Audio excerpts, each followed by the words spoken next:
We're going to move to the economy and jobs, and this first question is: many consider they have cited growing inequality a problem in our country, and particularly in Western North Carolina. Is income inequality a problem, and what role, if any, should the U.S. Congress play in alleviating it? And we'll change it up, and I'll let you address that first, Tom. Okay. Would you repeat the specific question? Sure. Is income inequality a problem, and what role, if any, should the U.S. Congress play in alleviating that problem? Income inequality is a problem throughout our nation. And what is happening is that during the recovery that's going on now, that started some time ago, virtually all of the gains in monetary gains have gone to the upper 1%. The middle class is disappearing.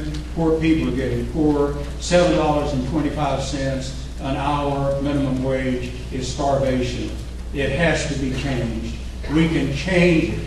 And if we raise the minimum wage and we put taxes on the corporation, make them pay their taxes, we'll use that money to create jobs. When we create jobs, rebuilding the infrastructure, these companies that have had their pick of poor employees because they can't get a job anywhere else will then come to work. These corporations will then be forced to pay them a decent wage. I am for the raising of the minimum wage. I want that very clear. I have no tolerance for people to say, oh, well, if you raise the minimum wage, you'll this and that and the other. Well, this will bad happen. Let's raise it and see. People this day and time, incidentally, $7 for a minimum wage, $7.25, is about $14,000 a year. If you've got husband and wife both working for that, they can't make it. It's that simple. It's time to, and when you talk about income equality, today we have people who are rolling in cash. They have so much money, they buy 14th century broken beer bottles for $1 million. They buy corporate jets, everything you can imagine, and the poor people can't afford housing and food. And I'm sick of it.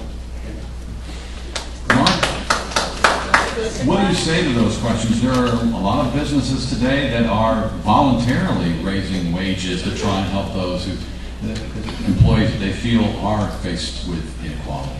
What's your answer to this question? Well, I've lived the American dream. I grew up very poor, and quite frankly, have done without, and I've had plenty. And one of the great things about this country is that we're not trapped in where we are. What the government has done many times because of a number of the programs they have, and this is one of the things I think we need to fix in a bipartisan way. I think Democrats, Republicans need to come. We've trapped much of our poor in a cycle of what I call comfortable poverty. What we do is that we have them on different government programs where what we've done is we talk about raising the minimum wage, and if we look at that, I'll take 4 people out there. And really what we have to look at is if we've got 4 people, if you're going to raise it to $10.10 an hour, I've got to make a choice. Which person do I fire so I can give the other 3 people a raise? But here's the other issue. Here's the other issue. Here is the other issue. Please, audience, please, let's show some respect for the candidates, please. Here is the other issue. And this is something that doesn't get talked about. The single mom, if she is making minimum wage, actually makes $15,080 a year if she works 40 hours. And when she gets an increase, and let's say she got a $3 an hour increase, what happens is the benefits that she has currently get taken away from her at 90 cents on the dollar. So she doesn't even realize the $3 an hour raise or thereabouts, because much of that is taken away with benefits that she loses.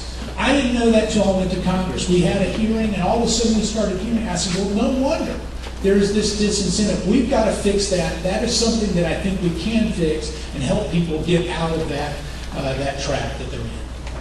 All right. Tom, you have 1 minute for a rebuttal. As long as Mark is saying raise the minimum wage, we're in agreement. We're not in agreement on the impact that would have.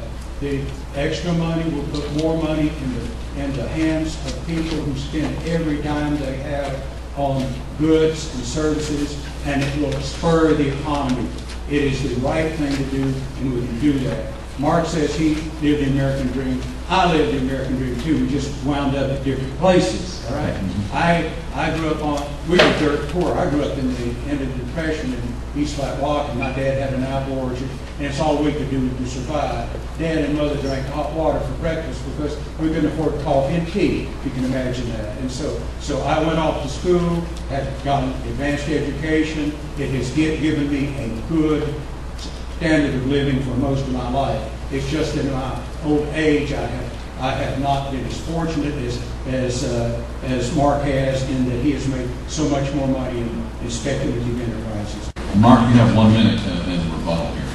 Yeah, really, it's about trying to work in a bipartisan way and care about the people that we serve.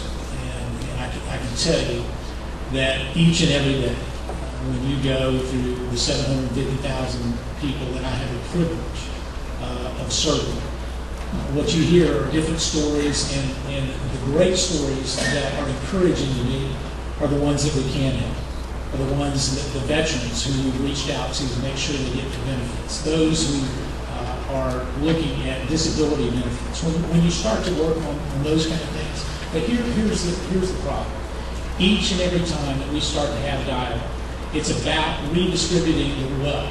You know, there's a disincentive when we start to do that. When you start to take money from people and say, you've earned it, but let's give it to somebody else. I don't agree with it. All right. Next question.